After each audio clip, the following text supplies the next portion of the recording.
Hello and welcome to the Ea Tolkien Society.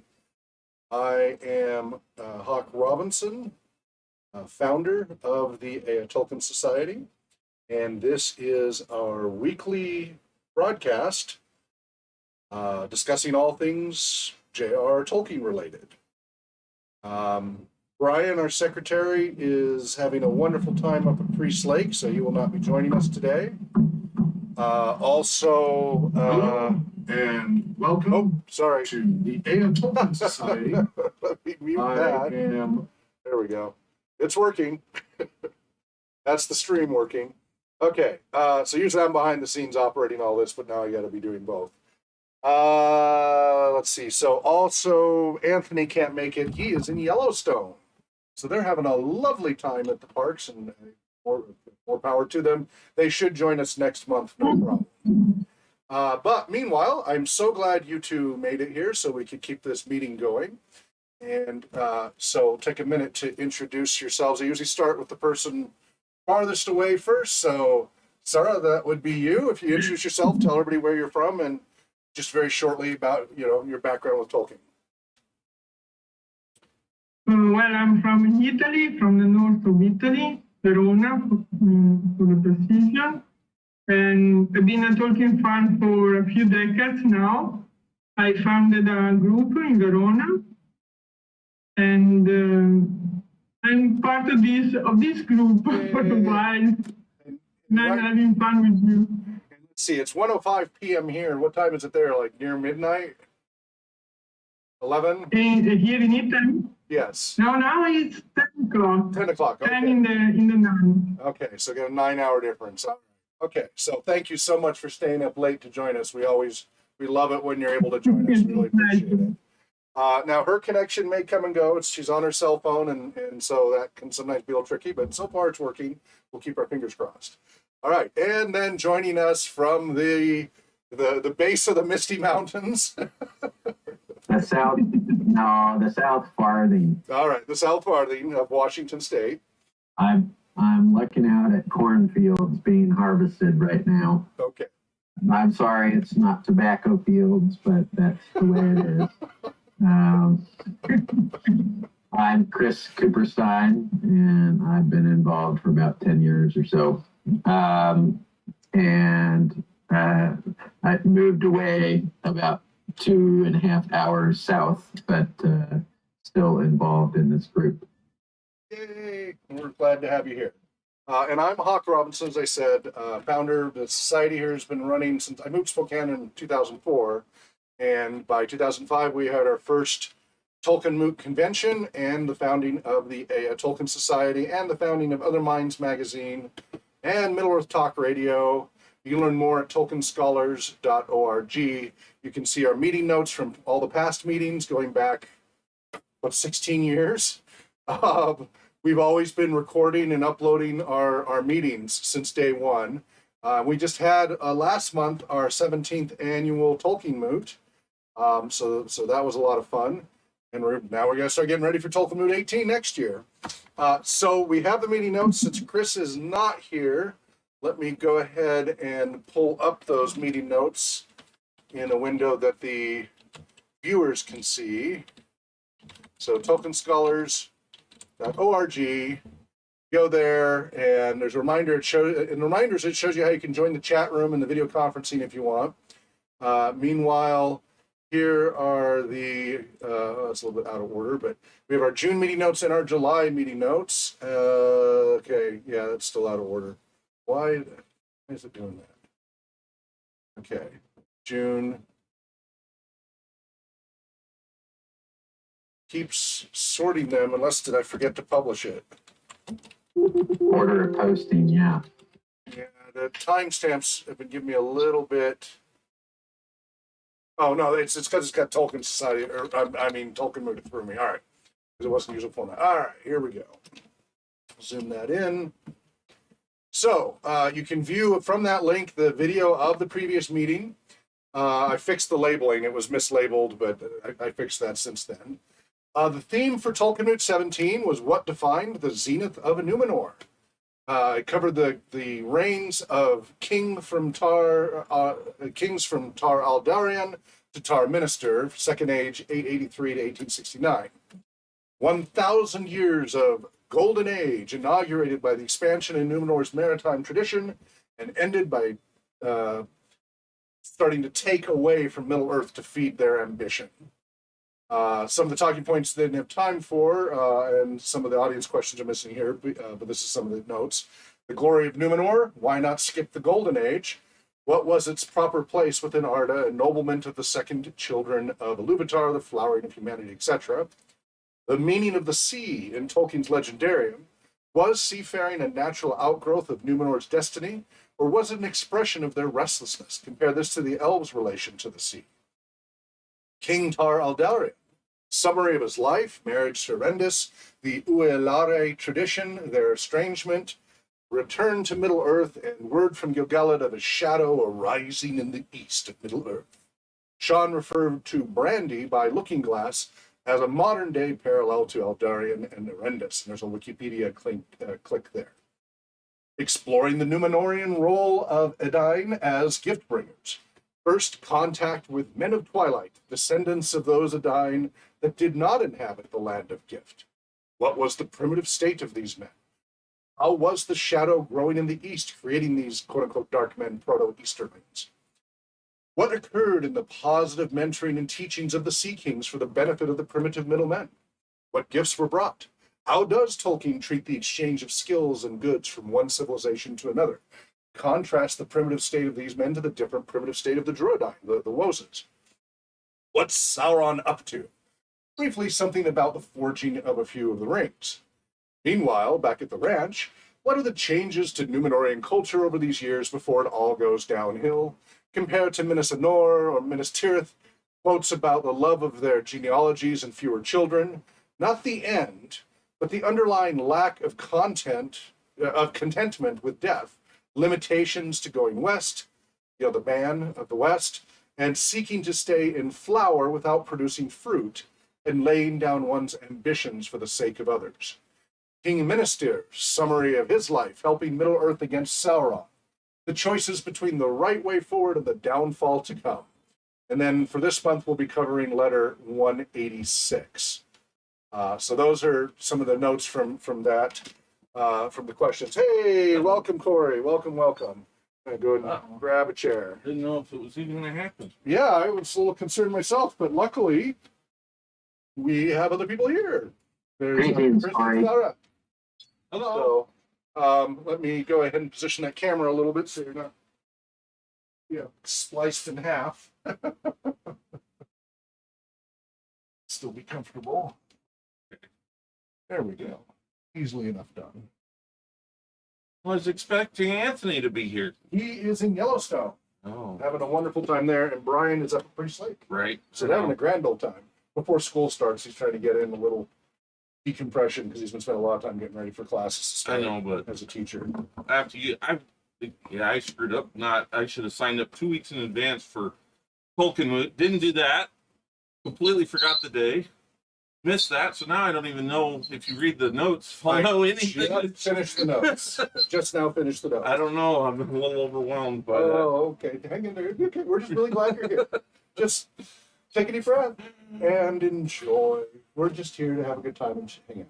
Okay. No, there's no pressure. All right. So those are the meeting notes. They're on the website, and it has the link to the video from Tolkien Moot 17 and our special guests and everything that were involved. Since it didn't list it there, let me jump back to who our guests were for Tolkien Moot. That would have been hopefully this page. Okay, I guess you gotta go to the Tolkien Moot site. That makes sense. So reading from this, so we had the Prancing Pony podcast. One of the fellows wasn't able to make it, but one of the two members of Prancing Pony podcast joined us and discussed all those topics we just went over, in addition to all the other wonderful folks with the Ea Tolkien Society who joined us.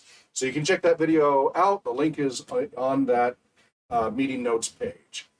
All right, and let me just make a note again. It said that we're going to work on letter, when we get to it, letter 186 is where we're going to pick up. Okay. That headset over there makes me think that you're building your own time machine or something. This is the true mad scientist. This is a brain-computer interface. These have 16 different brain. Yes, but can you read my mind with it? No. The idea is I can control computers with it. That's why it's a brain control. It can read my mind. As long as it's So outside we and are, inside. we are right. Yeah, that's the point of it. Is it's you don't have to implant anything. We have been writing for 2 years now. And we're continuing an online multiplayer turn-based role-playing game that you can play with just your brain. And I've done prototypes of this back in I 2010. won't tell you how many technology. bad 90s TV shows always talked about the scary part about VR games. Well, that's not VR. That's not VR. It's accessibility. People who have disabilities and stuff now will be able to I play know. the same games. And then we were going to integrate to VR later. Yeah, Lawnmower Man and stuff. Yeah. All right. So, anywho, bringing into Tolkien, let's first talk about what topics do people want to cover today. You know, the open forum discussion. Chris, did you have something you wanted to bring up and discuss today? Well, of course, there's the great corporation Amazon has some news for you. Okay. Let loose the hounds. Was the great corporation a little bit of snark there? Just a little. Snark. I dropped Amazon Prime a year ago because I'm not supporting them as a company Okay. from that perspective. Let's just focus on the news part. Yes.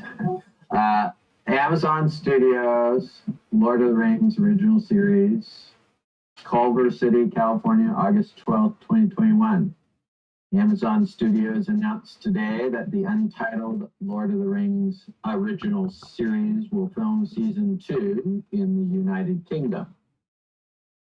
The shift from New Zealand to the UK aligns with the studio's strategy of expanding its production footprint and investing in studio space across the UK, with many of Amazon Studios' tentpole series and films already calling the UK home.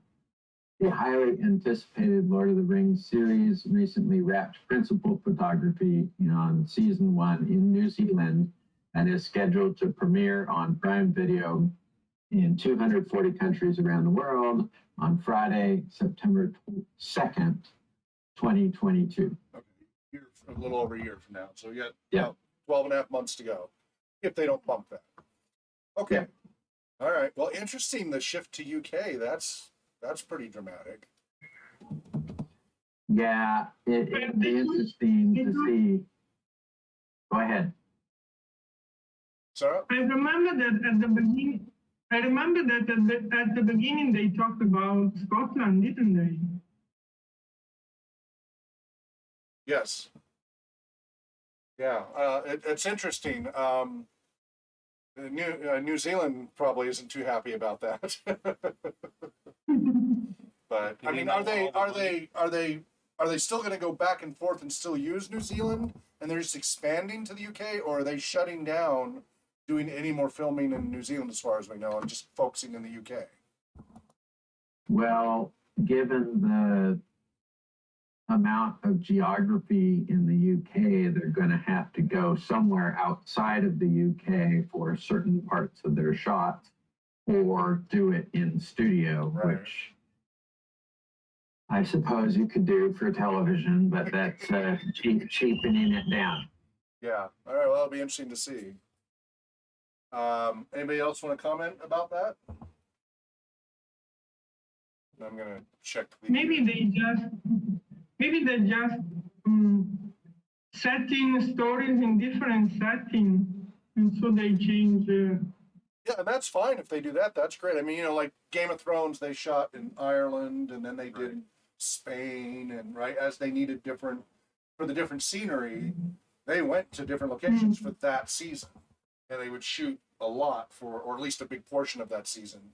So that's great because then you get that variety that you wouldn't get if you stay in one You area. get the taste of all of Latin America, essentially, back in the medieval age, right? Well, I mean, they had a variety. Sorry, I said that wrong. I meant Latin as in Spain and France and that kind of thing, because they're all the same. The romantic Romantic languages is what I was trying to say. Okay, I kind of said that wrong. that's all right. No problem. Okay. Anything else? Anybody else want to comment further on that? I don't see anything in the chat room at the moment. Okay. For the amount of money that they're spending, they better be getting something back for it. We'll see. Because We'll see either what that, happens. or they just put themselves in a large dark hole. I hope they don't do to Lord of the Rings what they did to Doctor Who. Yeah. True statement. What's that? True statement. Yes, I hope they don't. We know for certain that the grandkids are running the estate now.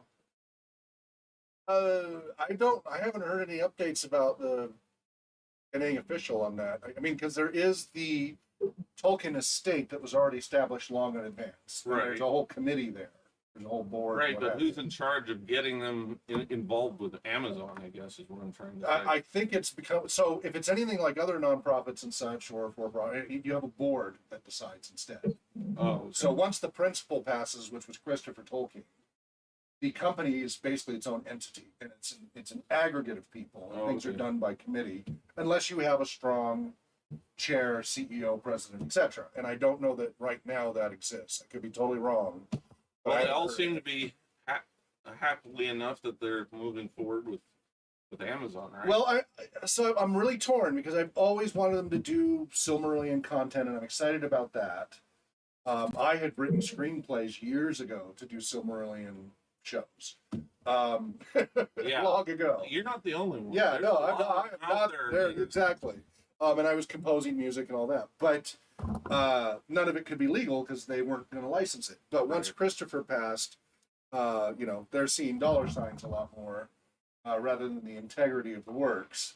So Except that they did license it. They do have the licenses because they procured MGM. right now they have the licensing, but I'm saying is the next generation of Tolkien family, I think, is much more permissive of other content wasn't as there- we see. Right. Wasn't there a large suit that went Yes. on between MGM and Yes, and that the got Tolkien settled. estate? And that got settled. Yeah, that was a few meetings back we discussed that. There's a lot of people that were unhappy with what's Yeah. going on because somebody was putting them in machines, lotto machines or whatever. Yeah, they had like Frodo on a one of those deals in Oh, Vegas okay. or whatever. I guess that got under somebody's skin. I Okay, don't yeah, know. I didn't catch that part. Anywho, we'll just have to see. I mean, on the one hand, I want there to be the expanded universe that's not only limited to The Hobbit, Lord of the Rings, that Peter Jackson was constrained to. So really, excited about that. On the other hand, I don't want it to just be another, just a bastardized Game of Thrones or, something just not Tolkien-esque at all, right? And we really won't know until we see how close to the feel. I'm less picky about the canon. I mean, I want the canon to fit as best it can, but I'm less picky about the canon than the feel. And Peter Jackson deviated heavily from the canon over time, but he started out pretty close. But he at least initially had a good feel to the Tolkien experience initially. As he got back to his horror film roots, that started to deviate in later films.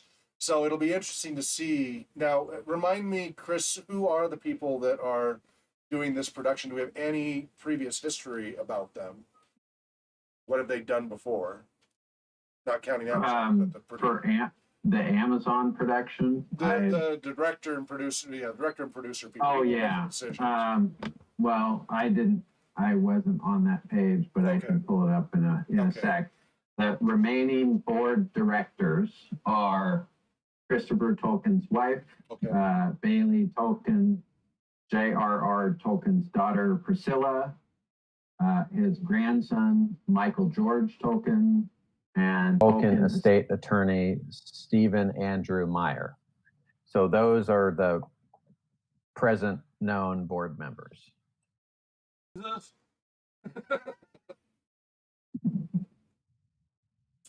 Okay. That's good to know. Thank you for that, Chris. Yeah, so when before the Lord of the Rings movies came out, Peter Jackson, when I realized who it was, and he had done like Dead Alive, movies like that, Yeah, they're- some of the goriest films ever made, I was like, oh no. And he surprised us. Despite whatever issues, he really did a big jump up from his previous films. So, yeah, you just don't know with this. It's such a complicated ownership. It's really hard to know how this will turn out.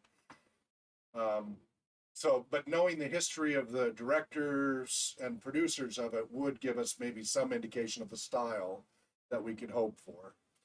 But I haven't had time to research that because I've been working too many hours. But finally, this week I won't be. I'll still be working a lot of hours, but I'll be much more available now. I'm looking for the article. Okay. Sarah, anything you'd like to add? Sorry, Anything you would like to add, either to this topic or another topic you would like to cover? to the Amazon series. Say that again? I'm waiting to see it because I don't know what to expect. It may be really, really good and maybe. Yeah, we just don't know. We just don't know. Looking forward to it. Definitely looking forward to it. Okay. Chris, do you have any other news or topics you wanted to hit on? Okay. So just a reminder, we have the Ea Tolkien Society meetings every third Saturday from 1 to 3 p.m. Pacific time, right here on youtube.com/Tolkien Society. It's streamed live, and then, of course, the recordings are here. You can get more info about our meetings and all of our previous 16 years of meetings at tolkienscholars.org, including the meeting notes and the last 17 years of Tolkien Moot convention, and also Middle-earth Talk Show with Michael Martinez and I and other special guests over the years. If you want to check those out at tolkienscholars.org. All right. So if you don't have other topics you want to put on the floor, we can go ahead and jump into letters. Looks like we're on track. I found it finally. Please. Can I ask you something? Please. I've just read with my group, with my Tolkien group, Kullervo. The story of Kullervo. Yes. And it was strange. Yes. It was really strange. Oh, Palermo? Because you can recognize some part that Tolkien then used in his stories, but I was impressed by the brutality of the story. Well, yeah, I mean, the old stories. And I kept wondering what it was that Tolkien loved so much about this story. Okay. Well, so it is interesting because about 10 years ago, maybe 8 years ago, something like that, I think, Chris, you were around for it. We're no, maybe not. When we did it, we read, we got my copy of the Kalevala, the Finnish Edda, and we specifically read Kullervo, and then we read in the Silmarillion the Tale of Turin Turambar, because Tolkien, Turin Turambar was a rewrite of Kullervo. And what happens is you see a lot of the key events happen in both Kullervo and in Turin Turambar, but the motivations and the reasons and the reactions are very different. And what we found was when you read Kullervo, now keep in mind these were Finnish Edda, so these were sung stories. These were moral stories to teach to children about how to behave or not behave. Here's the consequences of bad choices, etc. And they were in sing-song and rhyme and meter, and that's how they got passed down generation to generation for many generations. And in the 1800s, the singers, the Eddic singers, were dying off, and so there was a British anthropologist who captured all of those, and that became the Kalevala. And there's some great, interesting stories there, and there's some parallel to the Norse Eddic and such, right? Because they have some influence on each other. But there's also just some very distinctive stuff to the Finnish mythos and such. Although there's if you read the Joseph Campbell stuff, right? There's universality between the cultures of a lot of the core things that come up in these cultures and mythologies. So one of the things about Kalervo, though, is as we read it, like, this guy is a jerk. Like, you do not feel sorry for him. He does terrible stuff. You know, does things to his sister, does things to the baby, does horrible, horrible stuff. And everybody blows up at him, punishes him, kicks him out, whatever. And he's like, why is everybody angry at me? Because he plays the victim when he does these horrible things. And we're just like, this guy's a jerk. This is not a likable character at all. And then you read Turin Turambar, and you really feel sad for him, right? It is a Greek tragedy. You really like, man, this guy cannot catch a break. He's not a bad guy. Kalervo is a bad guy. He doesn't think he is, but he is.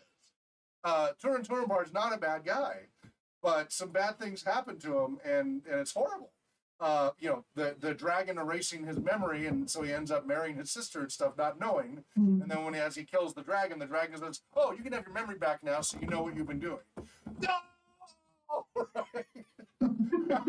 But that wasn't Turin being a jerk like Kalervo, who did with full knowledge and such.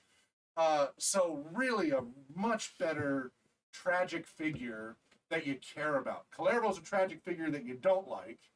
Turin Turambar is a tragic figure that you can actually empathize and care about. And you saw the same thing where Tolkien, we've talked about this many times, he was asked to do the foreword to the new issue back in the 50s, 60s of George MacDonald's works. And because Tolkien had written some decades before about how he really enjoyed was it the Golden Key, Chris? I forget the original. Yeah, the Golden Key. How he really enjoyed the story, etc. So he went back and did a reread of the story because he was going to write the foreword of his collected works. And then Tolkien wrote about, wow, I really don't like his works at all now, especially because it's so blatantly in your face about I always face this. It's Tolkien's pet peeve. Always blank on this word. I'm sorry, I don't know. Well, he's trying to teach a moral lesson, very blatantly through the story. The Allegory. allegory. Thank you. Tolkien talks about, I don't use allegory, I use applicability. Right? These are universal things. I don't try to shoehorn in allegory. And George MacDonald. Dash. Yeah, well. But arguments have been made successfully at both ends for Tolkien on that. But George MacDonald was openly highly allegorical with his stories. That was his stuff. Yes, he was. Yes. And I will say that my daughter and son really enjoyed that book. Okay. And so I have a collected works of the writers who influenced Tolkien. It's a good book to read. It's called Tales Before Tolkien, and includes the George MacDonald one and others. That's a good book to see things that influenced Tolkien much beyond the Kalevala and the Norse Edda and Arthur and the things that everybody always cites. There's a whole bunch of other influences in there. It's a very useful book. Wasn't he very strongly against? I mean, he'd already heard the Arthurian legend, and that's and he French, and it's a French thing. So it's not that he was against, but that it wasn't a British thing. He wanted a truly dyed-in-the-wool British. He wanted a truly English legendarium and such. Right. And he kept saying how they didn't really have that. So anyway, so he reread the Golden Key and went, I can't stand this. It's just way too in your face with the allegory, and now I find I can't stand any sniff of allegory at all. So he did not write the foreword for the book because he couldn't stand the writings anymore. But Tolkien couldn't leave it at that. Being the niggler that he is, it must have eaten at him and eaten at him. In order to address it, he decided to rewrite the story the way he would do it. And that created Farmer Giles of Ham, right? Am I quote? Is that the correct one? I sometimes get the wrong. I sometimes mention the wrong story. And he does his version with the gold star and the cake and all of that. And it's a fun little story, etc. And so that triggered him writing, a whole short story to just rewrite it the way he wanted. He has a tendency to keep doing that. Right? Like, I don't like that story. I'm going to make my own version. So the same thing with Kalevala and Clervaux, right? He's inspired by it, but he completely rewrote the story his way. And it's way more compelling. It's much more, again, totally different goal, totally different format. The way he does it would not translate well into song as is, right? It doesn't make a good song as is. So, for the Eddic tales and such. So, format has an influence. But so your group went through it. Have they read Turin Turambar yet? Do they just read Clervaux so far? Sarah? I've read Turin Turambar many times. What about your group? The same, because we read together the history of Middle Earth, so we read all the versions of the story. Okay, so you read Clervaux, and then you, as a group, read Turin Turambar to compare it? No, we read the history of Middle Earth first. Oh. And last month we read Clervaux. Okay, and next month are you going to read Turin Turambar? I don't know. We're actually thinking about reading the letters because we haven't read it yet.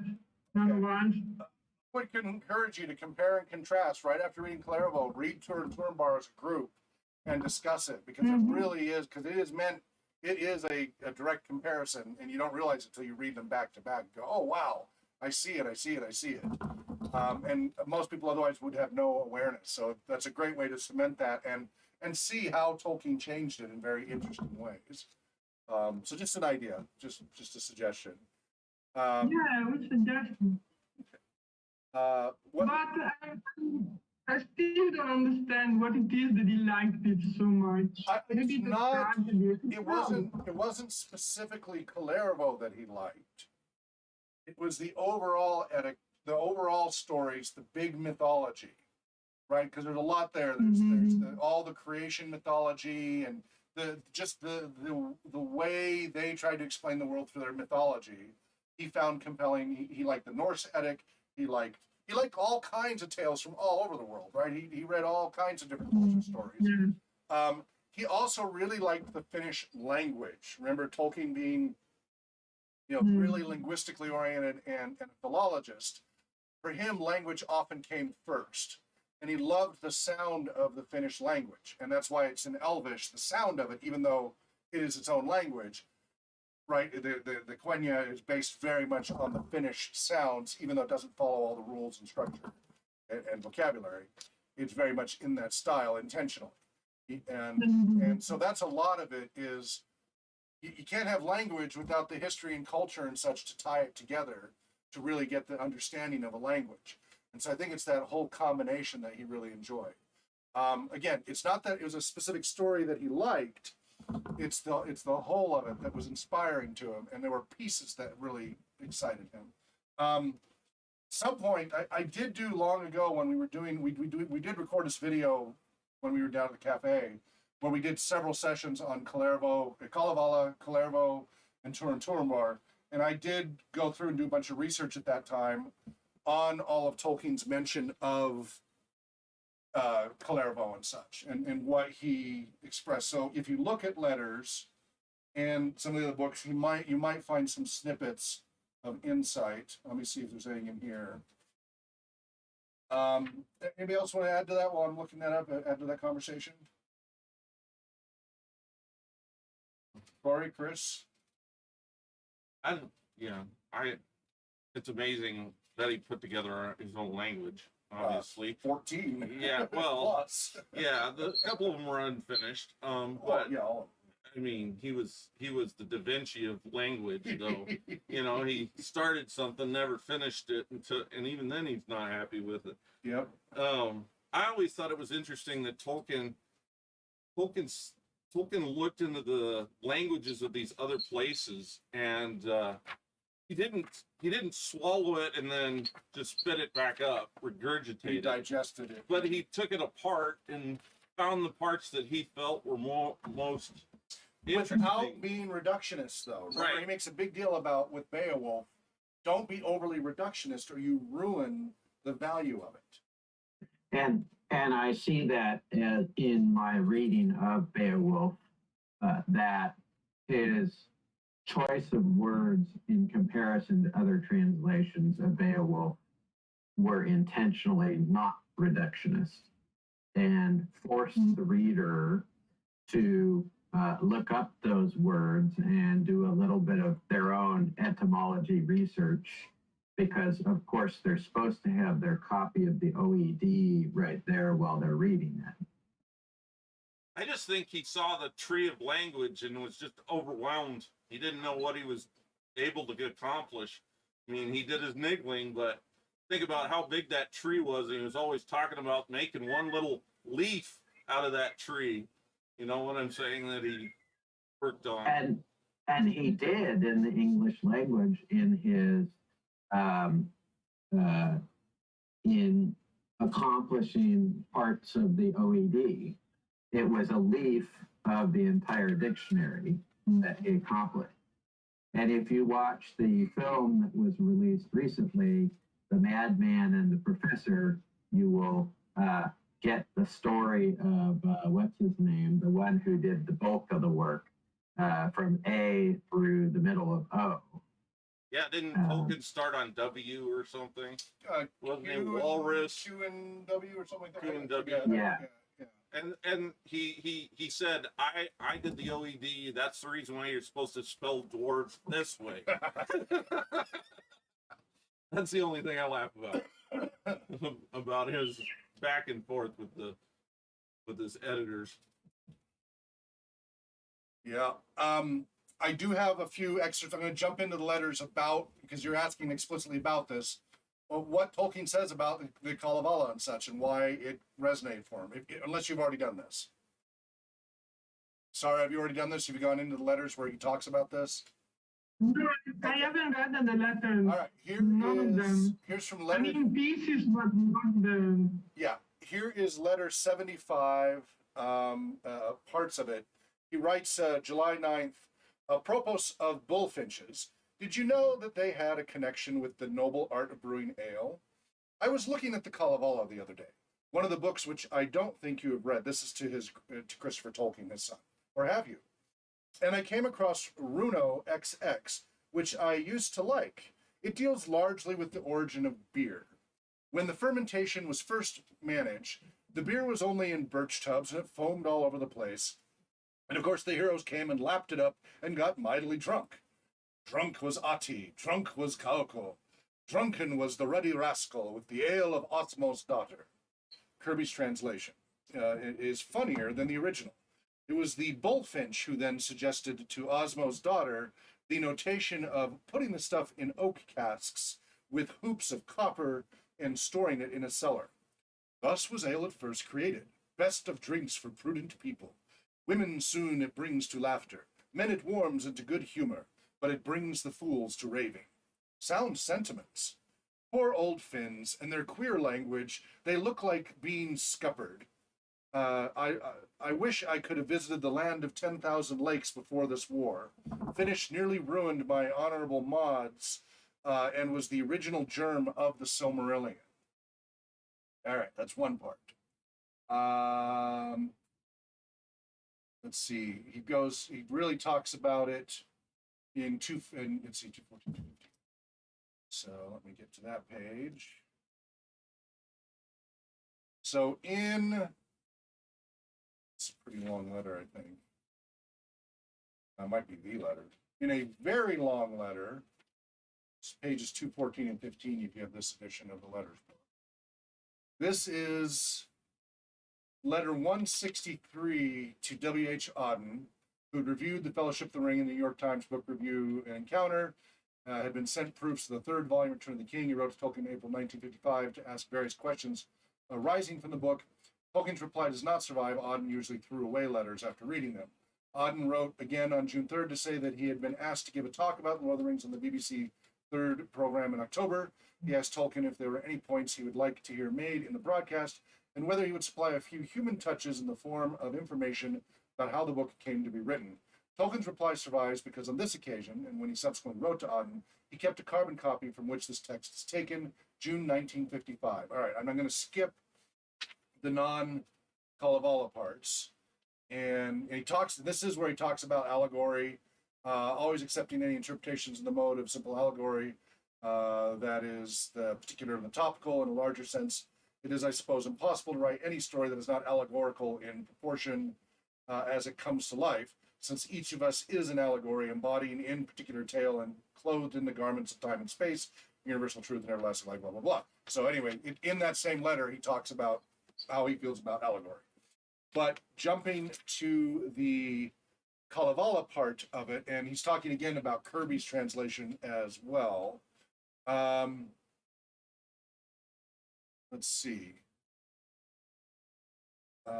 The only Romance language that gives me the particular pleasure of which I am speaking, it is not quite the same as the mere perception of beauty. I feel the beauty of, say, Italian, or for that matter, modern English, which is very remote from my personal taste. It is more like the appetite for a needed food. Most important, perhaps, after Gothic, was the discovery in Exeter College Library, when I was supposed to be reading for honor mods, of a Finnish grammar. It was like discovering a complete wine cellar, filled with bottles of an amazing wine, of a kind and flavor never tasted before. It quite intoxicated me. And I gave up the attempt to invent an unrecorded Germanic language and my own language, or series of invented languages, and became heavily Finnicized in phonetic pattern and structure. That is, of course, long past now. Linguistic taste changes like everything else as time goes on, or oscillates between poles. Latin and the British type of Celtic have it now, with the beautifully coordinated and patterned, if simply patterned, Anglo-Saxon near at hand, and further off the Old Norse with the neighboring but alien Finnish. Roman British, might not one say? With a strong but more recent infusion from Scandinavia and the Baltic. Well, I dare say such linguistic tastes, with due allowance for school overlay, are as good or better a taste of ancestry as blood groups. Let's see. So he really was intoxicated by the languages and names that were inextricable from the stories. And really, for him, the stories were comparatively late in coming. So just this fascination with sounds. So he's an audiophile, right? He loves the sound of these words and everything. It gives him pleasure to hear and speak these different tongues and these names and such. Whereas we often enjoy the stories more. For him, it was really about the language itself, right? It gave him that level, like I said, tasting different wines. It was a pleasurable experience for him to try out these different languages. He probably have read the Greek stories forever, because that was just part of academia. You had to read the Greek mythology. Sure. And then Japanese is too far away to really get into, but Finnish though was something he had in common. I mean, he didn't have, it's not perfect, but he had something more in common with the Finnish.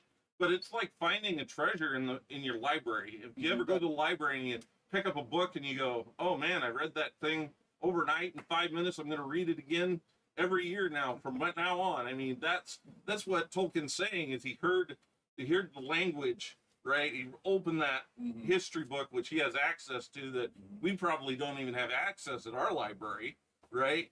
And he finds this and he's like, nobody talks about this? Am I the only one? Other comments? I've got more to read, but I wanted to give you all a chance to comment on this, on what he said so far.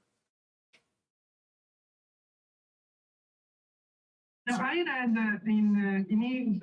in the book we read about Kullarvo, there was also some essays from Tolkien, and he said that he loved the Finnish because it was like alien. It's different from any other languages in Europe, and so it was fascinated with this difference. Yeah. And I like this thing because it's like, it made me think, people always say he's not diverse, there's no diversity in his work, but I think it's in the roots of his work, because he loved those stories because they were different. Sure. And he wanted to create something like those stories. Yeah. And he really did pull from a lot of different cultures, you know, and Judaic and many others as well. I don't know if I mentioned before, I'm half Finnish. My dad's side's Finnish and my mother's side's Irish. And back in the early 90s, I studied Finnish for a while, but I You're could not never green find enough to anybody. be an What's Irish. that? You're not green enough to be an Irish. I'm not green enough. I'm not dead and rotting corpse, so I think the red beard backs me up a little there.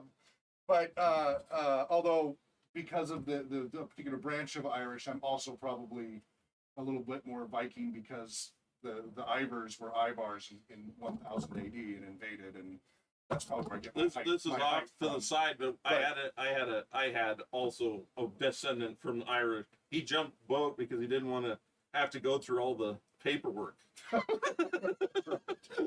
So anyway, so I studied Finnish back in the early 90s, but I couldn't find anybody to practice with, right? And it is such a distinctive language. It doesn't mix, you know, like if you learn German, there's a lot of Germanic based languages. You can actually, like, there's a game, a friend of mine, she was proficient in German, she used to teach German, and she had a card game that she would pull a word out and read the German word to you. And everybody, it was like a fun little game. So it was flashcards for learning German. Right. But she would just read the German word, and you needed to try to figure out if you could figure out what it meant in English. Because so many of our roots have Latin and Germanic and Greek roots, you can often, if you break up the big German compounds, you can often figure out what it means. Right. More, Or, come on, puppy. where? Our puppy's running around. But what down you're there. saying is that Finnish doesn't seem to And line we up know, with Germanic. we know, stuff. It's right? No. It's some more. What is it? Uduk. It's its own You're Rally. I'm looking at the Mongolian. You're all the tree yeah. here, It's and the very tree has the Indo and European branches. Then the European goes into Germanic and becomes English, and then you've got Slavic, which is Russian, and right. the Romance branch, and then you go over here on a root to the tree over on the side, and there's Uralic, which is Finnish, Hungarian, Sami, Estonian, Ezri, Komi, Erdmec, and so the Uralic Finnish language truly is not a branch of the European languages. It's a very small population relative to the other languages. Well, it must have something to do with the geography, I would think. That yes, They're have, out in the middle of nowhere. Well, you know, they had back- mountains Lots of mountains, yeah. and a lot of farmland. But yeah, there was less cross pollination there. There's actually a problem with this. There's a bit too much inbreeding in the Finnish genetic genome because of that isolation, and it's called Finnish heritage disorder. You can look it up. I think I got the name right. He's just saying he likes being Irish. That's all. No. It's not at all. This actually is impacting my sister's health. But it's like 40 something specific diseases under Finnish heritage disorder You know, the Egyptians because of it's what happens when you have a society that's not getting genetic influxes from other gene pools. And my wife's mother, who is a Laplander, which just means above the Arctic Circle in Sweden, Norway, has some of the same. Yep. Anything else you want to add so far before I continue reading what Tolkien says about this more? Okay. All right. Let's see. All this only as background to the stories. The languages and names are, for me, inextricable from the stories. They are and were, so to speak, an attempt to give a background or a world in which my expressions of linguistic taste could have a function. The stories were comparatively late in coming. I first tried to write a story when I was about 7 years old. It was about a dragon. I remember nothing about it except a philological fact. My mother said nothing about the dragon. but pointed out that one could not say a green great dragon, but had to say a great green dragon. I wondered why, and still do. The fact that I remember this is possibly significant, as I do not think I ever tried to write a story again for many years and was taken up with language. Right? He got stuck with the niggling about why can't I say it that way? And he got so obsessed about understanding the language rules, he couldn't write a story after that because he got so fixated on the rules of the languages. How old was he when He was 7. 7 years old. 7. Boy, it comes in deep, man. It Starts takes a early. little to do what he has done. Definitely takes a level of obsession, right? Well, There's no way to finish that otherwise. How long did it take him to do most of it? I mean, Exactly, yeah. Even the Decades. Silmarillion, I don't know, in his Unfinished. teenage Yeah. years at least, right? I mentioned Finnish because that set the rocket off in story. I was immensely attracted by something in the air of the Kalevala, even in Kirby's poor translation. I never learned Finnish well enough to do more than plod through a bit of the original, like a schoolboy with Ovid, being mostly taken up with its effect on my language. But the beginning of the Legendarium, of which the trilogy, the Lord of the Rings trilogy, is part, the conclusion, was in an attempt to reorganize some of the Kalevala, especially the tale of Kullervo the Hapless, into a form of my own. That began, as I say, in the Honor Mods period, nearly disastrously, as I came very near having my exhibition taken off me, if not being set down. Say 1912 to 1913. As the thing went on, I actually wrote in verse. Though the first real story of this imaginary world, almost fully formed as it now appears, was written in prose during sick leave at the end of 1916. The Fall of Gondolin, which we just did last year, right? Or 2 years ago. We did 2 years ago at Tolkien Move, which I had the cheek to read to the Exeter College Essay Club in 1918. Not any better, I think, than The Marvelous Land of Snurgs, Wyke Smith, Ernest Benn, 1927. Seeing the date, I should say that this was probably an unconscious source book for the Hobbits, not of anything else. Aha! Important note there about Hobbits. Just these little tidbits buried in here. I wrote a lot else in hospitals before the end of the First Great War. I went on after return, but when I attempted to get any of this stuff published, I was not successful. The Hobbit was originally quite unconnected, though it inevitably got drawn into the circumference of the greater construction, and in the event modified it. Remember, he rewrote The Hobbit to fit into Legendarium. The original version of The Hobbit did not fit. Well, He yeah. modified it. Well, because even the tone of the tone of the book. It's a lighter tone, yeah. It was unhappily really meant, as far as I was conscious, as a children's story. And as I had not learned since then, and my children are not quite old enough to correct me, it has some of the silliness of manner caught unthinkingly from the kind of stuff I had had served to me, as Chaucer may catch a minstrel tag. I deeply regret them, so do intelligent children. He regretted Chaucer? Is that what the... He goes, I did. But that's a whole other topic for another time about what he thought of Chaucer. That's a I long... wonder what he would think of... Oh, never mind. I can't say it. I was gonna say the guy who plays Chaucer in the Knight's Tale. You know, he's walking down the street naked. Oh, you remember that? The Knight's Tale, the one with the rock and roll music. Yeah. And, not one of my favorite movies. Grumble, grumble, grumble. All right. Well, you would have loved it. It was Chaucer. Okay, then he talks about the creation of the Hobbit and how he, wrote the first part and in a hole in the ground there lived a Hobbit when he was grading and etc. The map, early 1930s, the Hobbit, etc., etc., etc. Didn't the Hobbit have some relation to the word rabbit? Was that not something that was... Well, he talks about here how he thinks the Snurgs actually were an early inspiration for him for that.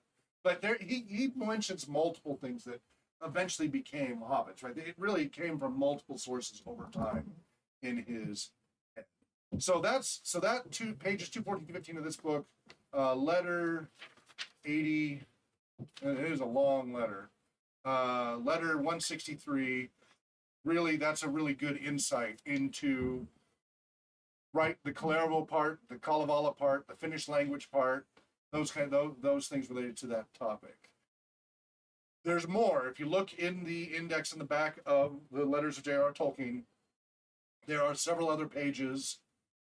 He talks about trying to write his own version of the Tale of Calero, 7, 214, 434, and also the Tale of Calero and Tolkien's Children of Hurin, 150, 214, and 345. So there's a lot more we could cover in that, but we can always come back to that later if we want to. Maybe want to talk about. We're going to take a break in a little bit, but let's wrap up the conversation on this. Anything else you'd like to comment on that's occurred to you as we're reading this, Sarah?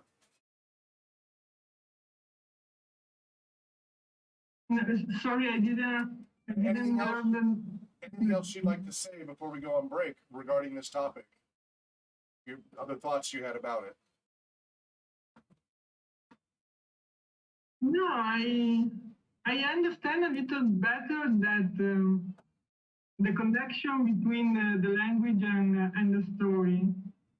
Maybe that's what he was fascinated with, the way the language expressed the story. Yep. Exactly. Chris? That reading some of these books to his essay club in 1918 must have been an embarrassing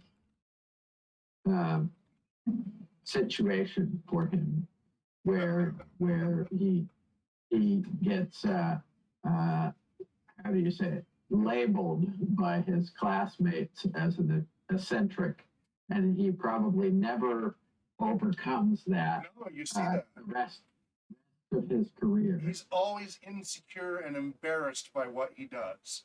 He always apologizes for his writing of The Hobbit, his writing of The Lord of the Rings. He just has always apologized. He always felt like he should be doing something more serious. Yeah, but if he hadn't have been that original, then it wouldn't be as big as it is. I mean, he burned his own trail, is what I'm trying to say. He did. He blazed one. To blaze your own trail requires you to get off of the trail that everybody else is walking on. Yep. So there were times that Tolkien, the reason why he's so brilliant is because he's just enough off of what most of us would think. Yes. Well, this is a little pet peeve I have. Every time I see a review of a new popular author, like it's the latest Tolkien, right? They were for a while. George R.R. Martin's the latest Tolkien. Harry Potter's author, the latest Tolkien. And like, no, you don't even remotely understand Tolkien. Then to say that the latest popular fantasy author, sure. What Tolkien did differently than any other fantasy author that I'm aware of, and still to date, is he started with language first. The legendarium and then the stories. Whereas all the others usually write the stories first, then the legendarium, and then the language. Well, to use a parallel, in plays, if you could say this, that the background, which is supposed to be a painting, was actually interactive for the players, and that's the thing that Tolkien did so differently. Yeah. So differently was the character could walk off the deal and go and touch the tree. The living world. World. Yeah. Right. And it gave it a 3D dimension that. Yeah, a depth. Right. Yeah. Yeah. So that's always been something I just kind of go, no, you don't understand Tolkien then, if you could say that. Fantasy author, you bet. Tolkien-esque, okay. But you cannot say, this is the new Tolkien of this generation. Then you have no comprehension about how Tolkien did what he did, because it was so different than anybody else. Yeah. And that's why it stands out, and why it has so far continued to stand the test of time. Right? It still just keeps... And he always groaned about how... He always used to groan about how unpopular it was when he was always talking about it. He was surrounded by peers who were just, kind of snooty and like, oh, that fantasy author, right? Because Beowulf, right? Beowulf was pooping. Even C.S. Lewis, which they were good friends, but yes, I think that would hurt a bit for a close friendship. Yeah. And the other thing is he gets grief for being too Nordic, right? There's a big anti-Nordic movement nowadays. Anything to do with Nordic is a bunch of political stuff right now. It's very politically charged here in the United States. I don't know how it is in Italy and other parts of the world. Right now, the United States and I Canada, think yeah, it's spreading, it's infecting all over. Because And these Tolkien- things come and go. We go through these cycles all the time. because Tolkien did very little with women in the story. There are people nowadays who think that he's a misogynist. Essentially. So this is all part of, and I don't want to go too far down that road because Right. that's just a whole other bad thing of worms.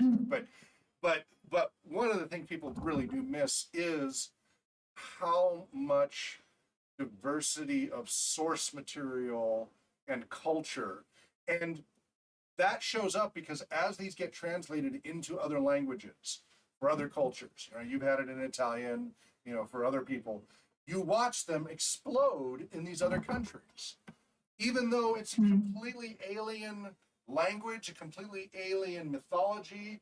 They don't have any connection to the Nordic Edda or the English, right? These are other countries reading these things. They have no connection or relation, and yet they still love the books because of that core human experience is expressed there. And that's why it survives and keeps crossing cultures. Well, the I think Japanese. that Japanese have been he was seeking an order in mythology, but in reality it became really universal. It touched something that is really, really human and doesn't belong to any culture because it belongs to all the cultures, to all humanity. Exactly, a universal human experience. Exactly. He was able to capture that, and there are not many can do that. Chris, anything you want to add before we go on break? No, Okay. that'd be good. I just want to say this one thing. I think the Japanese, the isekai animes have become very popular, where essentially they go into a Tolkien-esque. Actually, it's more like a D&D game, but still. Well, but there's been a lot of the- Western Japanese. I mean, U.S. and there's been a lot of cross pollination. Right. But I'm amazed that something that's that Germanic would be that appealing to the Japanese. Okay. They've always had a fascination. Remember, they were like the they West. were on the They like side the of West. the Axis. Well, they like the of West. Nazi Germany. I understand. But That's I'm just saying, sometimes it's amazing that how much the Japanese culture actually absorbed from the West. Like they seem to. Well, that is the. It seems we're like going a it's little off one- tangent, but I think Japanese like culture is to take from other cultures and refine it into their aesthetic. That is their history as an island nation, doing that with Yes. Korean, Han, all of these different cultures. That is the Japanese cultural thing. Yes, I can confirm that to be true. Okay. You were there, were you?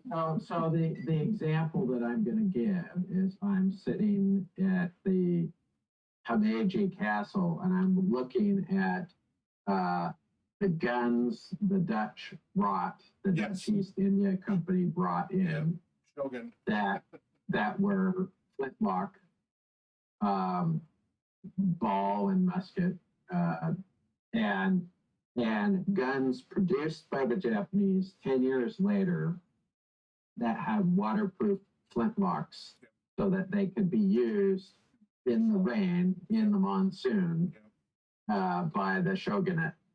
And that is precisely what they have been doing for 1,000 years. Yeah. That's very much in their culture. They still make it distinctly Japanese, even though it is taken from other cultures. It's very fascinating. Oh, but the isekai anime has just blown up, and most of those are talking about elves, and dwarves, And where did that come from? Who, that came from Tolkien. Well, multiple Piggyback sources. If you look at, different anime and manga have different types of elves. Some of them are much more the Norse Eddic type of elves, and some of them are more the Tolkien-esque type of elves. You do see a mixture across those. So, very great point. And I just don't want to get us on a break here. That's fine. But I think that's a great point. So we'll go ahead. We're going to take about a 5 or 10 minute break here. Get up, move around physically, go to the bathroom, get a drink, whatever you need to do. We'll be back in about 5 or 10 minutes, and we will continue. Please feel free to post questions or comments in the YouTube chat room, or if you're on the rpgsn.net in the Tolkien Society chat room, feel free to post there. And we'll be back in a few minutes.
All right, and Hello, Vietnam. good morning. You mean good morning, Vietnam? Is that what you're? Good morning, Vietnam. Yeah, Yeah. like, I What? did. What is that? Okay, now I understand. Are you talking about the Robin Williams one? Yeah. Yeah. I was just That thinking was you funny need to to me. do it some sort of crazy Good radio voice. morning, Middle Earth. There we go. Should have done that for the Middle Earth Talk Show. Well, If you dial the number 1-800, you could win a prize. No, I'm just kidding. all right, and let's hide that. Hey, and we're on. Trip All right. for two to the only Hobbit house in Canada. Welcome back to the Ea Tolkien Society monthly meeting, part 2. This is our August 21st, 2021 weekly meeting. We meet every Saturday, third Saturday of each month from 1 to 3 p.m. Pacific time. Our website is tolkienscholars.org, youtube.com/Tolkien Scholars for our videos live stream. We have videos going all the way back to 2005. We've been active that long. You can also check out our Tolkien Moot annual convention. We just did our 17th annual Tolkien Moot this summer, and now we're starting to get ready for the 18th one next year. And we were just I talking. missed all the fun last Oh, month. sorry, man. We missed you. So we were talking about Tolkien and letters and Kullervo and Kalevala and all of that good stuff. Is there anything else anybody wanted to touch on before we go to letter 186? Anybody want to broach a topic? Sarah? Nope. No. Okay. Chris? All right. Corey? Don't think of anything right at the moment. All righty then. So let's go ahead then in the letters of j.r.r. Tolkien, edited by Humphrey Carpenter with the assistance of Christopher Tolkien.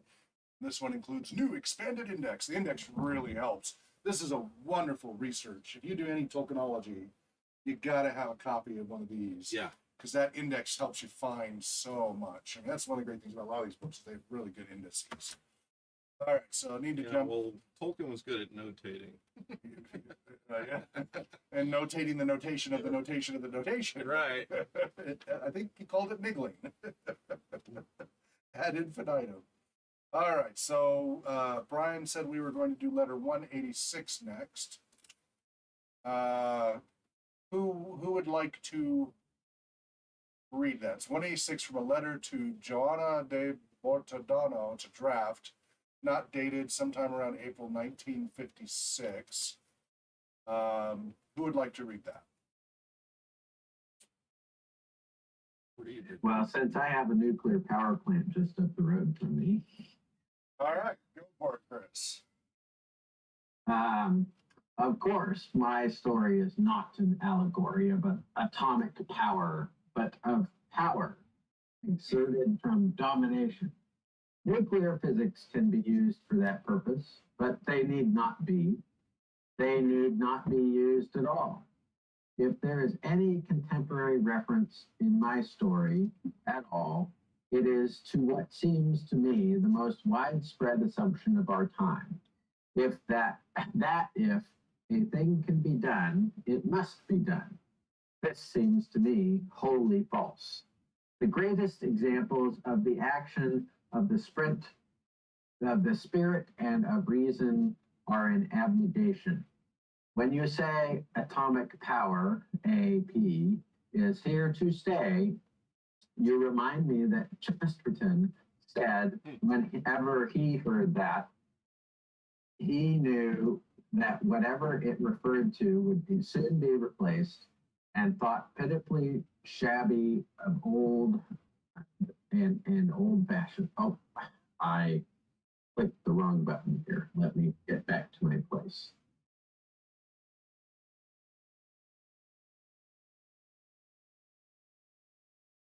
Yeah, do you remember I was going to resize the PDF and hit the scroll bar. 181.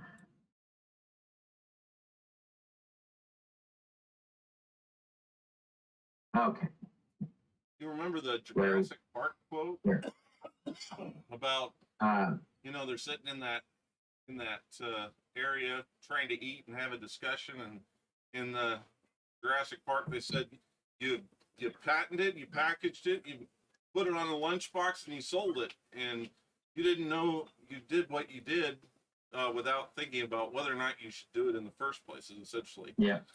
so that's the atomic bomb, right? Yeah. So-called atomic power is rather bigger than anything he was thinking of. I have heard trams, gaslight, steam trains, but it is surely is clear that there will have to be some abnegation in its use, a deliberate refusal to do some of the things it is possible to do with it, or nothing will stay. Exclamation mark. However, there is simple stuff, a contemporary and possibly passing and ephemeral problem. I do not think that even power or domination is the real center of my story.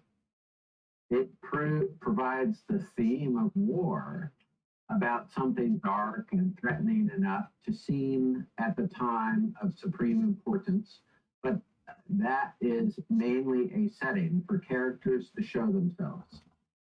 The field theme for me is about something much more permanent and difficult: death and immortality. The mystery of the love of the world in the hearts of the race doomed to leave and seemingly lose it. The anguish in the hearts of a race doomed not to leave it until it is whole evil aroused story is complete. But if you have now read volume 3 and the story of Aragorn, you will have perceived that this story is placed in an appendix because I have told the whole tale more or less through hobbits.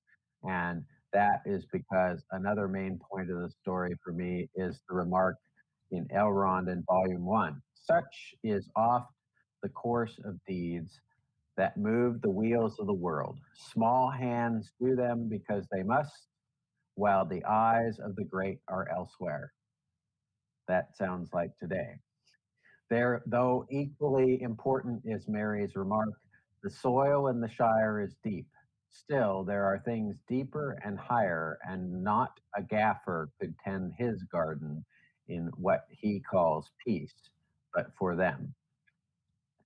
I am not a, quote, Democrat, only because humility and equality are spiritual principles corrupted by the attempt to mechanize and formalize them, with the result that we get not universal smallness and humility, but universal greatness and pride, till some, that's an orc, I think, gets hold of a ring of power, and then we get uh, and are getting slavery.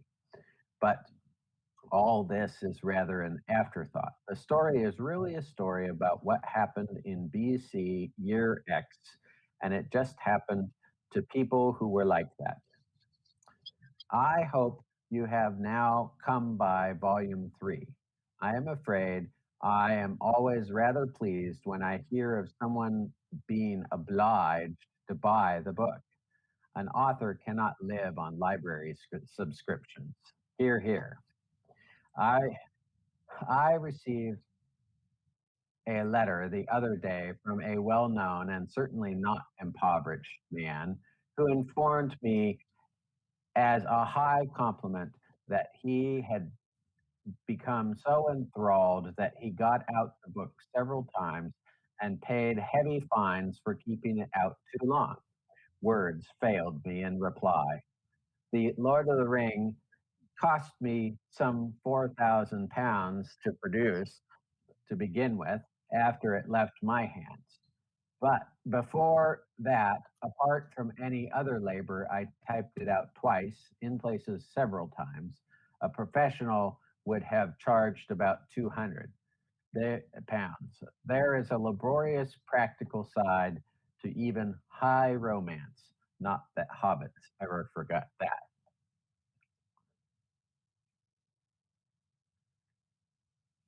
That's interesting. All right. Corey, you have some comments on that?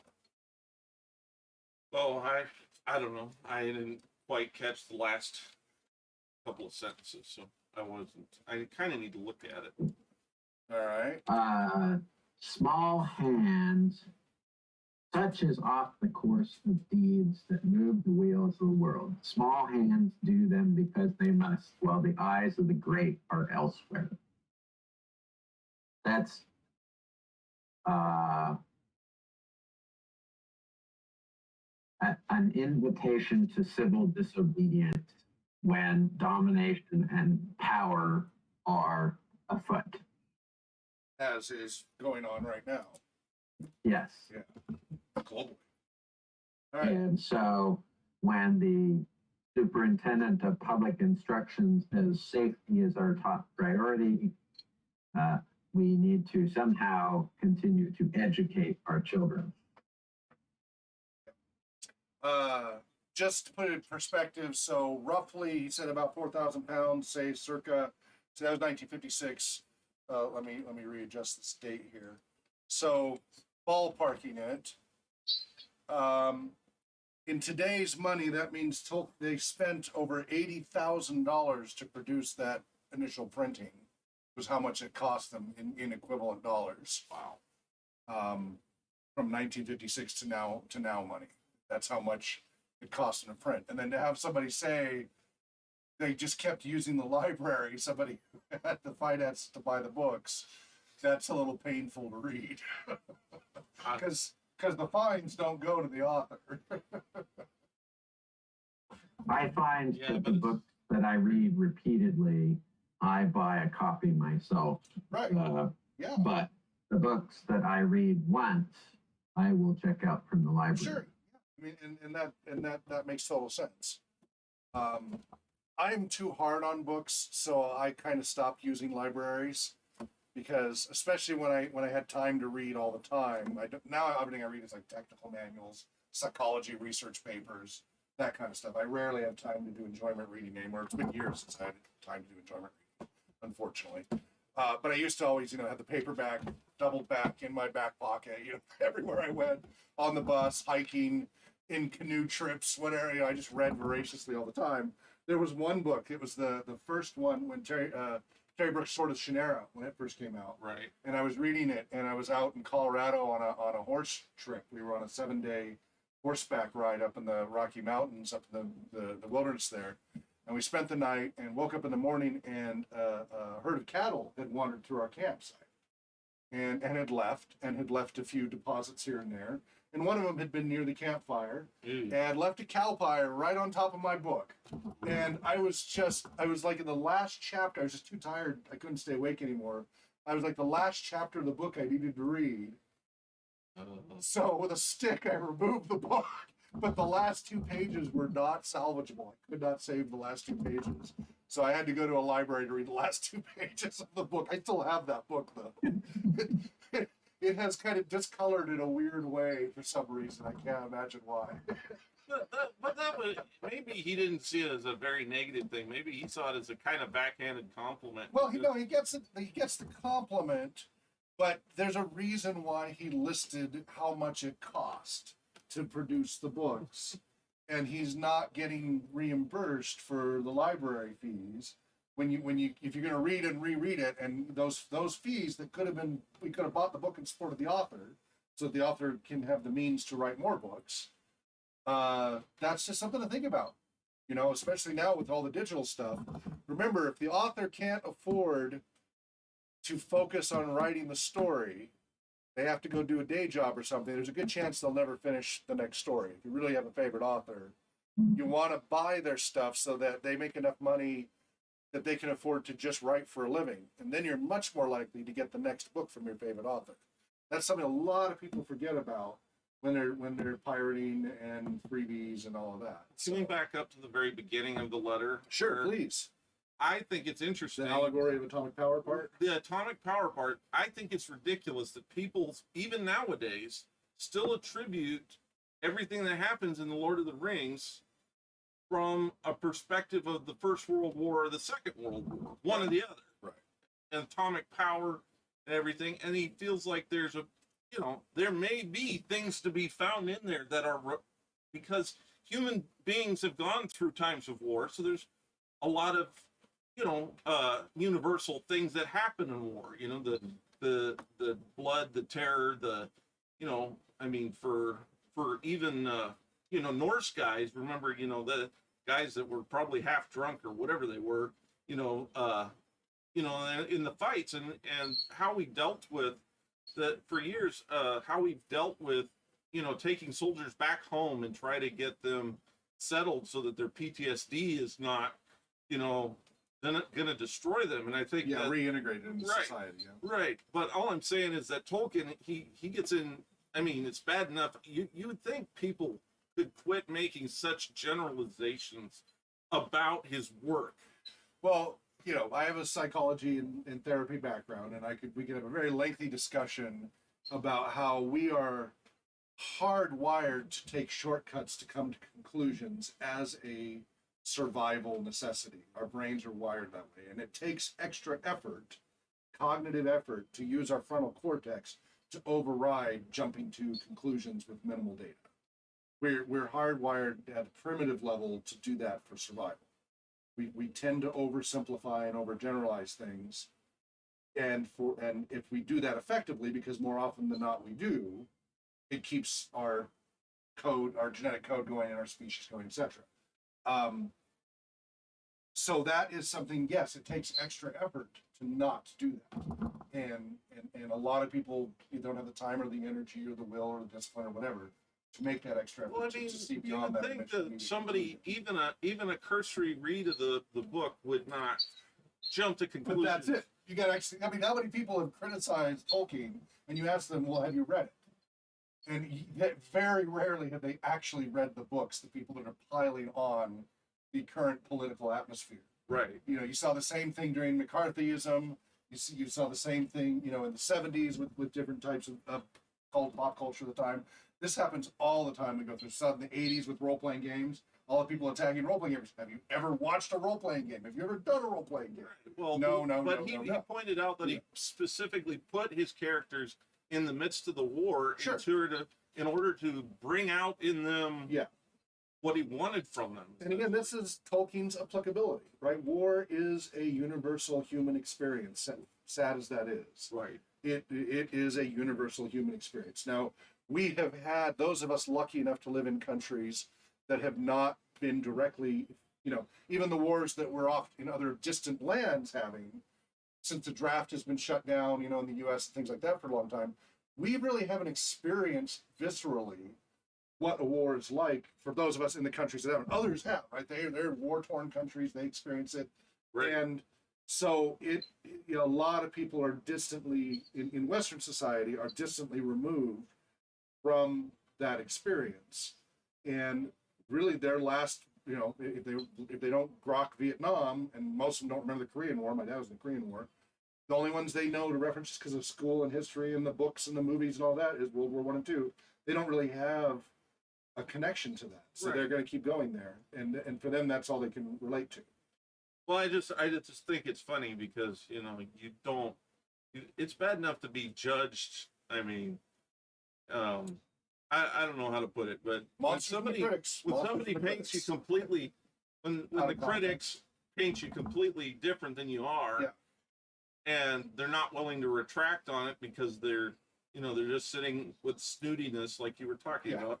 They're just sitting there and they're just critiquing him because they can critique. A bunch of talking heads? Yeah. Well, these talking heads are more enjoyable.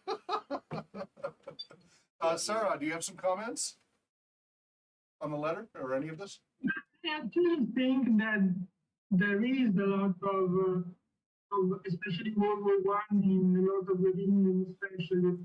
But I think, the same as I said before, it was a personal experience, and it is in the book, but he managed to make it a human experience.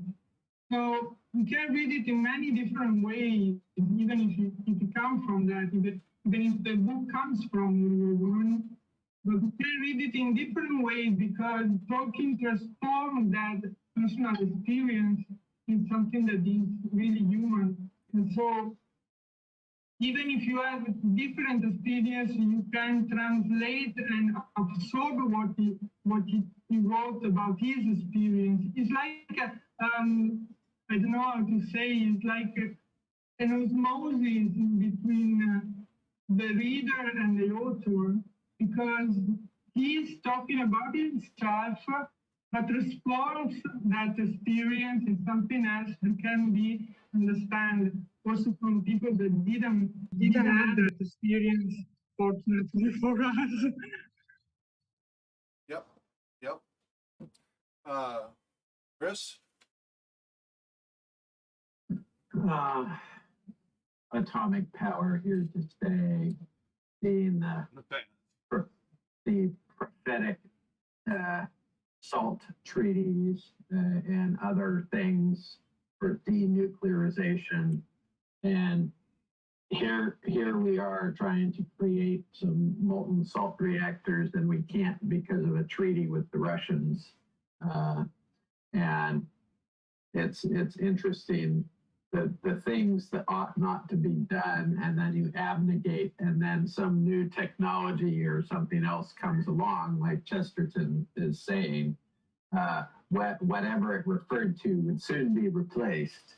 And that's what I'm finding when I talk to my friends in research at the Pacific Northwest National Labs. Is this is happening all the time? Yeah. Abnegation and technological progress are slowed and sometimes countermanded by these idiotic rules. In the 70s, when I was in, I think, third grade, I think I did my first real book report. And it was on a book called The Atom, Friend or Foe? And I think the book was published in the 1950s. So it was kind of the height of because this letter is 1956, so it's kind of the height of the atomic age. The fact that they're using atomic power, not nuclear power, is very telling, right? Because it was, right, we've had a progression of that terminology over the decades. And again, we're talking about atomic power, not the atomic bomb here. But the people often conflate the two automatically. One provides electricity and a resource, and the other is highly destructive. Yeah, but and a means of war. the highly destructive part of it seems to be incorporated to create a lot of energy, so that you can get electricity out of it. Right, we will harness it. You got like a bomb, and you're blowing it off and taking the energy from it. Right, but it's you're trying not to go to that state. You're trying to get as close as you can at a small. Yeah, you don't want it to go to full. Yeah, anyway. So. But people often conflate them as the same, and thus the fear and everything about that. And we saw in the 1950s where atomic power was, it was like, better living through chemistry, Dow Chemicals, right? That was the big thing in the 50s, etc. Highly synthetic lifestyle. That was very big in the 50s and early 60s, and then we saw a big pushback against that in the 60s and 70s. Big pushback. I'm trying to think of the art style that was involved in the Rocketeer, and way back in Art Deco days. The Art 20s, Deco, yeah. 20s, I mean, 30s. Atomic Power and Art Deco were like married to each other because they were because they had to do with rockets, black and white Flash Gordon. Yeah, I remember watching the Saturday matinee reruns of the old black and white Flash Gordon movies, being the Merciless and everything, and all the cliffhangers. Total side tangent here. I just rewatched The Italian Job, the old one, the original one, with Michael Caine, and I had forgotten that it literally ends on a cliffhanger. literally ends on a cliffhanger. Someone's hanging off a The cliff. bus with all the gold is dangling there in the Alps and such, about to go over, and he's trying to crawl. Every time he crawls, the bus, the gold slides a little more away, so they have to back up more. And he's like, "Mates, I have an idea." And then it ends. Camera pulled away, and the bus dangling on the cliff. That's how they leave it. Anyway, these classic movies that this guy went, "Oh, that is literally the ultimate cliffhanger." Well, ever. Art Deco though. It kind of reminds me of Zathura, the video game Zathura. You remember? I mean, not video game. Sorry, it's a board game that was in the same line with Jumanji. It was the second movie, the second Jumanji movie. Okay. And it was about a kid that finds what looks like an Art Deco board game, and that's what they're playing. Is they're floating through space. The house is floating through space or whatever. Okay, I have not seen. You haven't seen Zathura? No. Additional comments on that, or shall we go to the next letter? I wonder if I. All right, we'll do. We'll take. We can do one more letter, and then we'll wrap it up. So it's letter 187 from a letter to H. Cotton Minchin. It's a draft. It's not dated April 1956. Tolkien has written at the top, more or less as sent 16th of April, with some reduction. As research students always discover, however long they are allowed and careful their work and notes, there is always a rush at the end, when the last date suddenly approaches on which their thesis must be presented. Oh boy, do I know it. So it was with this book and the maps. I had to call in the help of my son, the CT or CJRT, so Christopher Tolkien, of the modest initials on the maps, and accredited student of Hobbit lore. So he considers Christopher Tolkien an accredited student of Hobbit lore. You can get that on the internet. And neither of us had an entirely free hand. I remember that when it became apparent that the general map would not suffice for the final book, or sufficiently reveal the courses of Frodo, the Rohirrim, and Aragorn, I had to devote many days, the last 3 virtually without food or bed, to drawing, rescaling, and adjusting a large map, at which he then worked for 24 hours, 6 a.m. to 6 a.m. without bed, in redrawing just in time. Inconsistencies with spelling are due to me. It was only in the last stages that, in spite of my son's protests, he still holds that no one will ever pronounce Kirith right. It appears as Kirith in his map, as formerly also in the text. I decided to be, quote-unquote, consistent, and spell Elvish names and words throughout without K. There are no doubt other variations. I am, however, primarily a philologist, and to some extent a calligrapher, though this letter may make that difficult to believe. And my son after me. To us, far and away, the most absorbing interest is the Elvish tongues, and the nomenclature based on them, and the alphabets.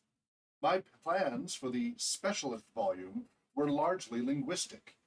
An index of names was to be produced, which, by etymological interpretation, would also provide quite a large Elvish vocabulary.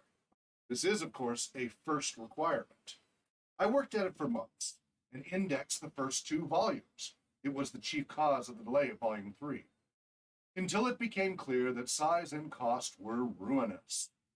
Reluctantly, also, I had to abandon, under pressure from the production department, the facsimiles of the 3 pages of the Book of Marzabal, burned, tattered, and blood-stained, which I had spent so much time on producing or forging. Without them, the opening of Book 2, Chapter 5, which was meant to have the facsimiles and a transcript alongside, is defective, and the runes of the appendices unnecessary. But the problems, delightful if I had time, which the extra volume will set, will seem clear if I tell you that while many like you demand maps, others wish for geological indications rather than places. Having geological interests and a very little knowledge, I have not wholly neglected this aspect, but its indication is rather more difficult and perilous.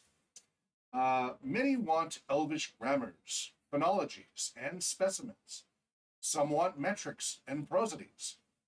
Not only of the brief elvish specimens, but of the translated verses in less familiar modes, such as those written in the strictest form of Anglo-Saxon or alliterative verse, e.g. the fragment at the end of the Battle of the Pelennor, 5, 6, 1 to 4. Musicians want tunes and musical notation. Archaeologists want ceramics and metallurgy. Botanists want a more accurate description of the Malorn or Eleanor or Nephridil or Alfrin, Malos, and Simbelmine. And historians want more details about the social and political structure of Gondor. General inquirers want information about the Wainwriters, the Harad, dwarvish origins, the dead men, the Bjornings, and the missing 2 wizards out of 5.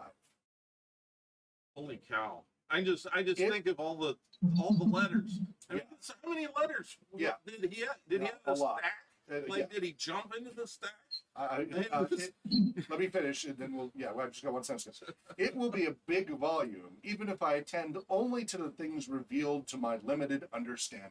Okay, go ahead. Yes. Well, and this is something so this is an early snapshot of fandom. And fandom's got completely out of control with the internet and the ease of communication and social media. And so it's very fascinating how fans, when it's successful, feel they have something to say about the author's creation. Like they demand, you must do this, or this is like there's an ownership thing that is very fascinating. On one hand, it's very flattering to have people so invested in something that you've made up that they feel that connected in such a and again, this is that applicability. Right. Listen to all those different backgrounds that they connect. He was aghast, wasn't he, when somebody named their dog Frodo? Or whatever. At first, yeah. At first, he was like... But this is a very typical fandom things like, tell me more about this. Well, what about this? Well, you didn't get this right, because this is the physics of this, blah, blah, blah, blah. The problem is... Whoa! No, the problem is the questions that he had. Yeah. He actually probably took it as he wanted to. He does. But he's just not got enough That's what he's saying. time to do it. That's what he says, exactly. I just can't believe all these questions. For a niggler like him, that is the worst thing possible, because like, oh yeah, oh no, oh yeah, yeah. Nothing gets. How many more of Da Vinci's unfinished exactly parts have we done? Exactly. Poor guy. Chris, do you want to comment? I don't know if he hears us. Yeah, I hear you. I wonder if the German has a K, the German translation,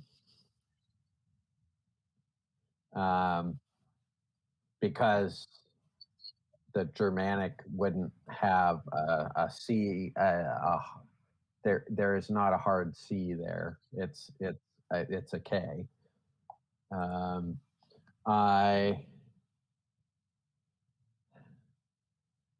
He goes and creates this work of art, 3 pages of the Book of Marsbow.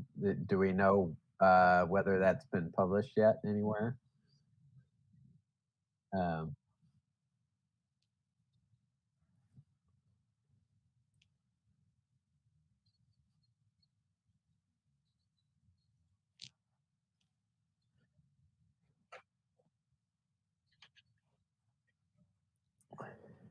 Yeah. So his focus seems to have been that he and his son love maps, and not all these other things that everybody else wants. Which,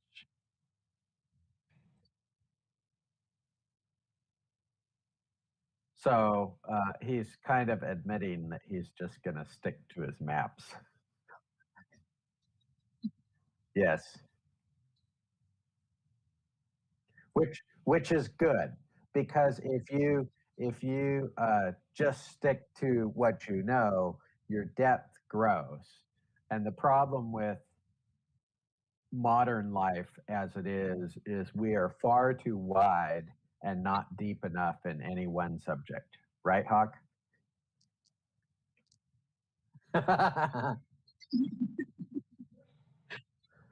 I've just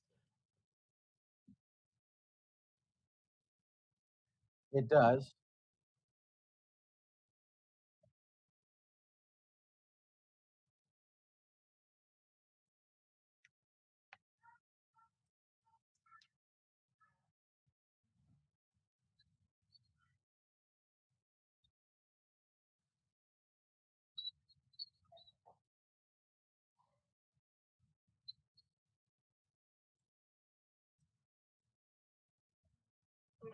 I'm fascinated by the fact that Tolkien was very involved in his work and he wanted to make it as, as complete as possible.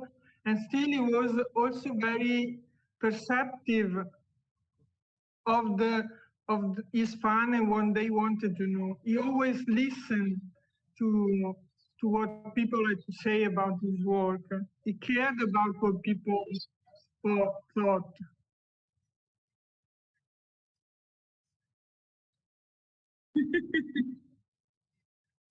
But generally, I see that at least in some letters, he talks about it. When he gives to read to his friends part of his work, he listens to what they say and he acts on on their opinion. So I like that part of him.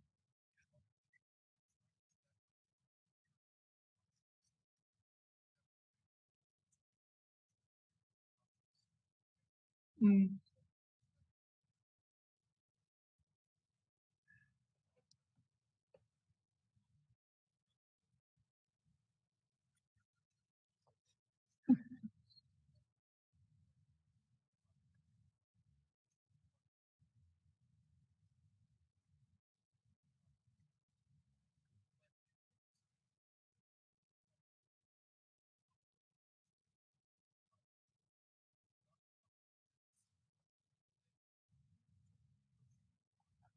Mm.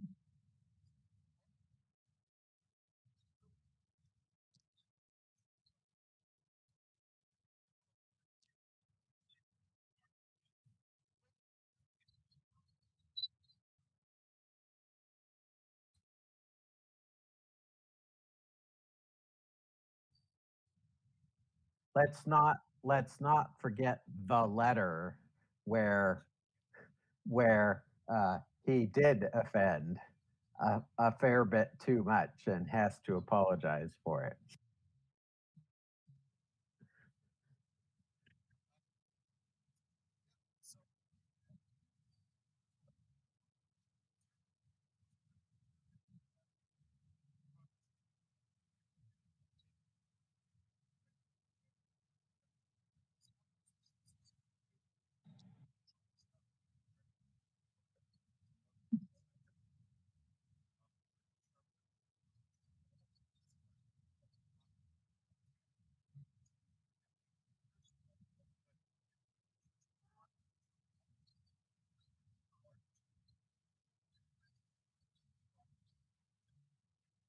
Ooh.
Oh, yeah.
It was a nice night. I'm happy I was here. It was so interesting.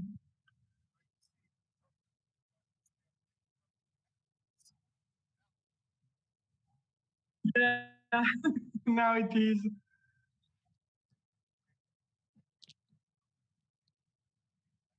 a pleasure.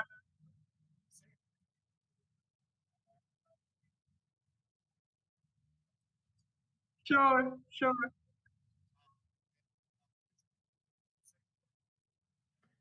Nope.